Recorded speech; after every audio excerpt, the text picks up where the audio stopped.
Monica, and Kaz are here with you. And now it's our favorite part of Thursdays. We welcome in the one and only Latrell Sprewell. Good morning, Spree.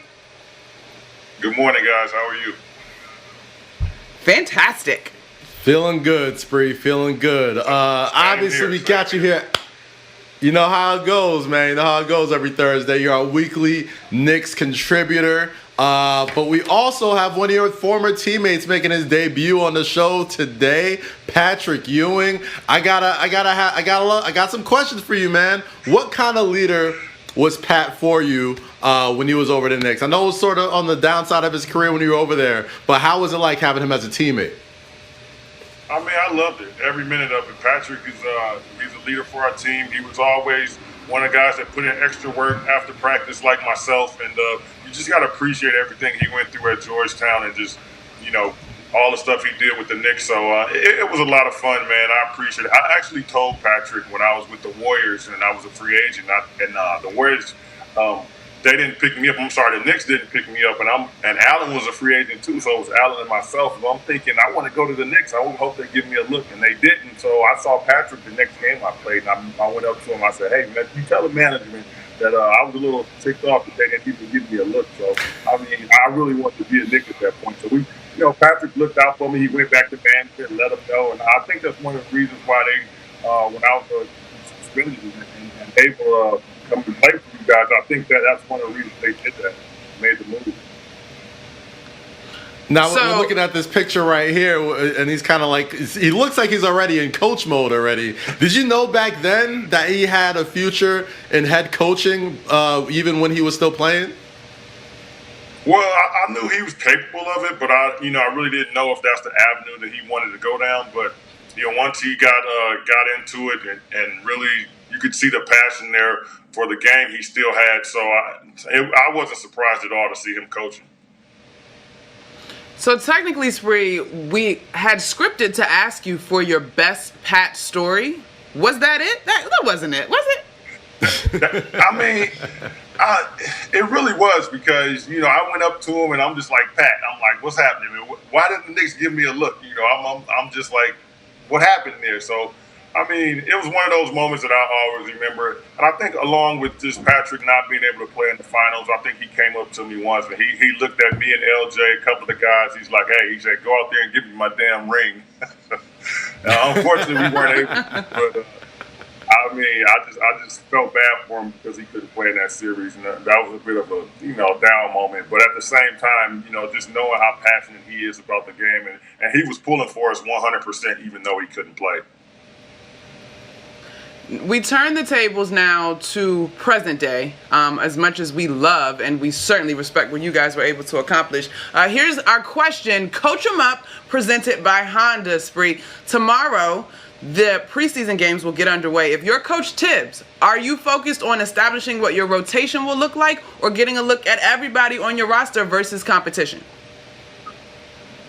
Well, I think you just got to get a look at everybody. You want to give everybody a fair chance to get on the floor and see what they got, see what they're going to bring to the table. So, you just want to play as many guys as you can. You obviously don't want to play guys too much and get them hurt this early in the season. So I would think he would play more guys and try to get a look at as many guys as he can.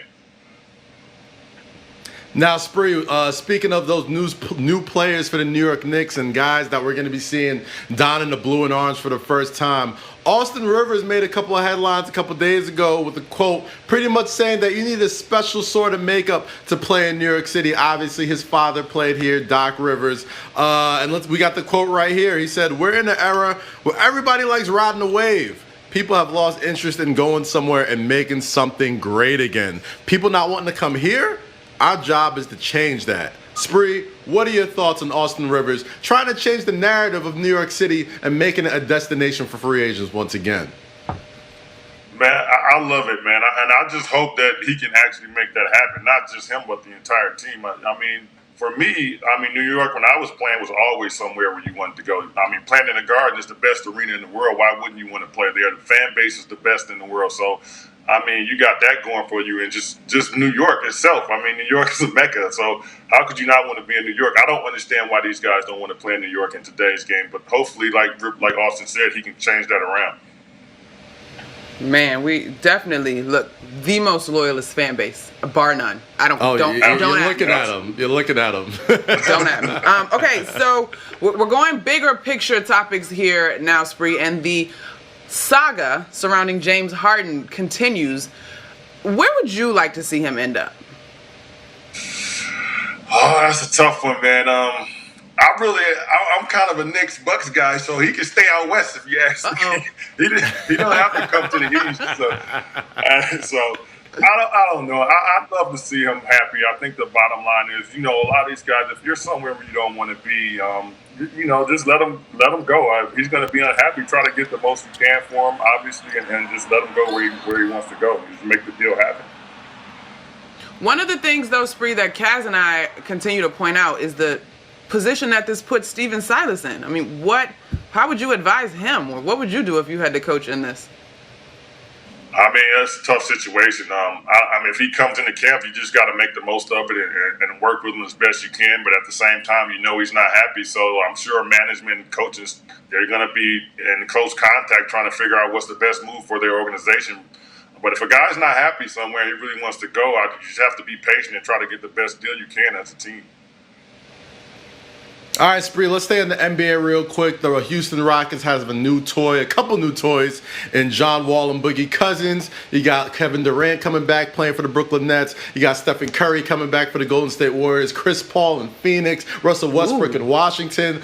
Which player are you most likely looking forward to seeing as soon as the season kicks off, even if they're in a new situation? Well, I'm looking at what's going on in Houston because both of those guys are coming off injury, so I'm just wondering if they're going to be able to hold up and be healthy. I mean, they're obviously great players, but it's tough when you're coming off an injury and you had the long layoff with the COVID, so a lot of teams weren't able to play throughout the rest of the season last year. So I've always been a fan of Boogie. So he got hurt a couple of times. He's coming off back-to-back injury, so I'm really hoping he can bounce back and get back to somewhat of his old form. And same with John Wall, too.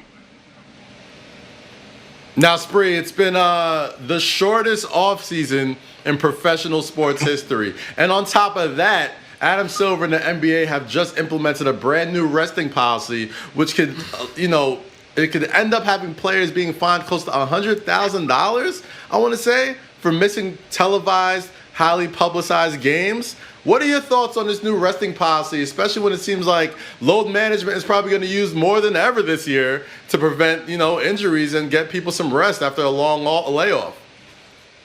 I mean, they better get their rest on those games where they're not TV games. You know what I'm saying? You don't want that fine. It makes no sense. So if you're the coaches, if you're a player, you want to be in close contact and make sure you get the rest on days where they're not TV games or big, like you said, televised games, because those are the games that the people want to see.